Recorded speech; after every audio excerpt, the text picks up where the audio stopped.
नमस्कार दोस्तों, स्वागत है आपका द भोजपुर अपडेट में। दोस्तों, इस वीडियो में हम बात करेंगे अवनीश बाबू का नए गाने पागल का दिले बा झुमका के बारे में। सर के जेवर हनी रफ्तार बढ़े दिल के पागल को दिले झुमका बाहिल के। दोस्तों, इस गाने को लिखा है रमेश रसीला ने और गाने में अपना म्यूजिक दिया है सत्येंद्र जी ने। दोस्तों, इस गाने को यूट्यूब पर स्पीड रिकॉर्ड भोजपुरी के ऑफिशियल चैनल पर रिलीज कर दिया गया है। आप जाकर इस गाने को सुन सकते हैं।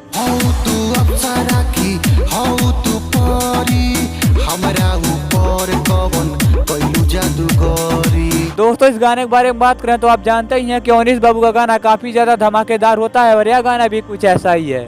दोस्तों, अगर आपने अभी तक अवनीश बाबू के इस नए सॉन्ग को नहीं सुना है तो आप प्लीज एक बार जाकर अवनीश बाबू के इस नए सॉन्ग को जरूर सुनिए। मुझे उम्मीद है कि यह गाना आपको काफी ज्यादा पसंद आने वाला है।